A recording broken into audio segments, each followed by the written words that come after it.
yung adult choir. Kasi ako parati na lang sumasama sa adult choir. So nahawa na rin po ako pagsama at pagkanta sa harap. So nawa yung ating mga kabataan ay dumami pa. At natanong ko nga po si Pastor kanina, may audition pa po lang sa choir. At ganda po.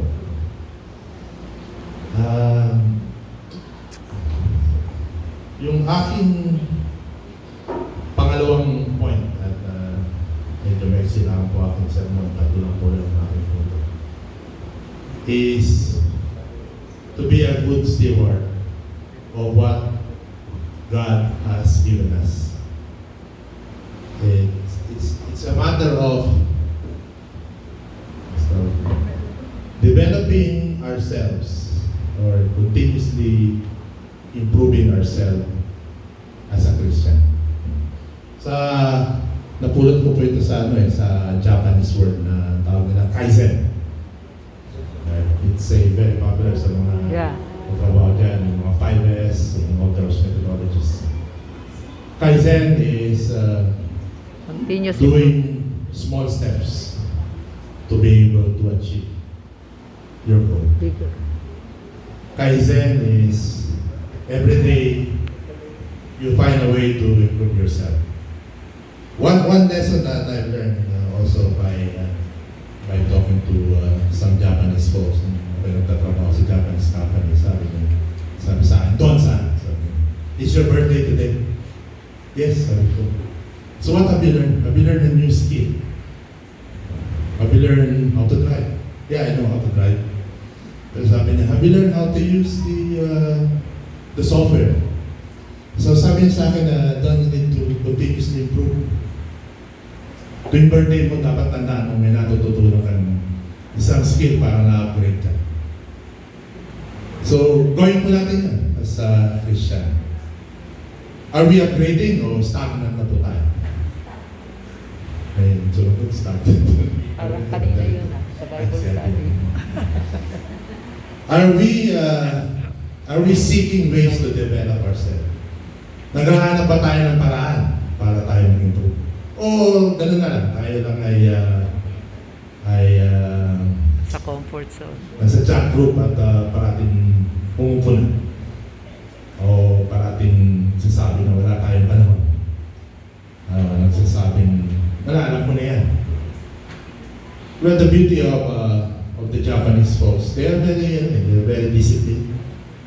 One project na meron ako, yung opisina namin sa Japan, yung ginagawa namin. Medyo malaki yung opisina for 200 people. And I was the project in charge. It's one of the best office in Tokyo. So nung pagdating ko, syempre titignan ako ng defect. Titignan ko ng kung ano ba yung bagay na sa construction so tapos na. So hahanap ako ng punch list ng tawag namin sa construction. Punch list is yung mga ano ba yung kailang ayusin. At ang sabi sa akin, pag naghahanap ka, you need to do not look. Sabi niya, do not look. Pag titingin ka kasi, titingin ka lang. But ang sabi sa akin ng training ko, you need to find something. Kailangan huwag kang tumingin, maghanap ka. Iba yung tumitingin sa naghahanap.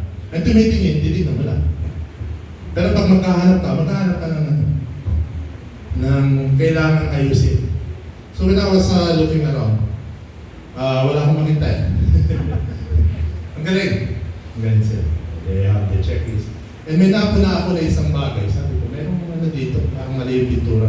So pagtayo ko, pagbalik ko, naayos na.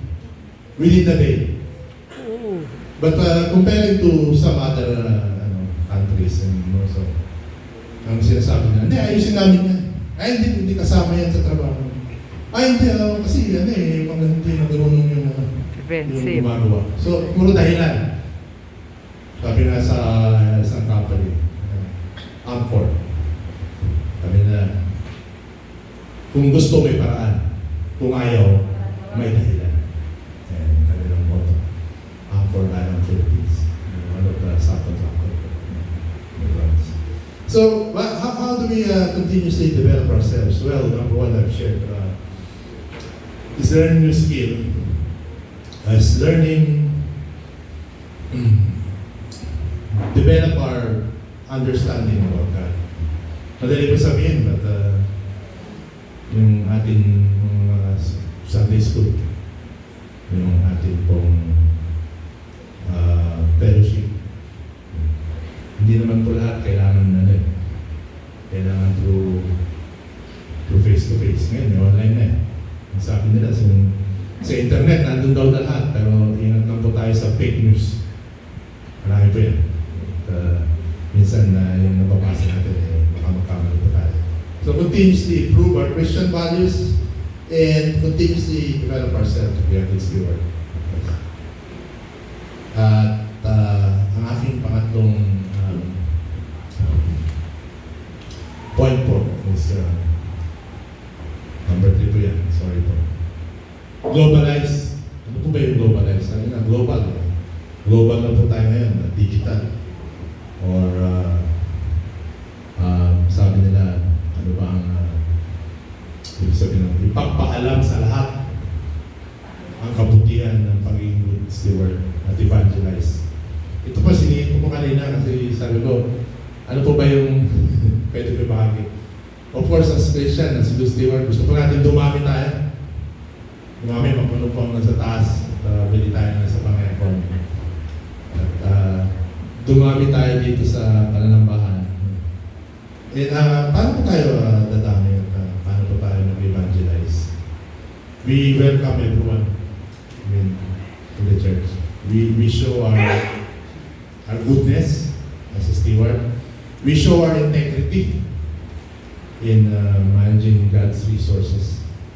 We show our volunteerism in having a better steward towards how we manage yung ating simbahan. And I think siguro kaya ako yung speaker din din dahil ako yung sa PSPR and managing yung church. Although mas mahirap pa rin yung trabaho na to manage yung church, pati yung report. Nahirapan ako gumawa ng report sa church. Pero report sa trabaho dali lang. Kaya it's a realization that I also need to improve on my service. I also need to develop my talent. And also keep to be a good example to my family, to my kids. Parang mahawaan din sila ng in the future generosity.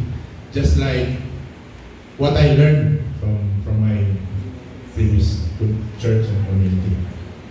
Ma-continuously improve yung aking skills. Ganun din po sa inyo. Bilang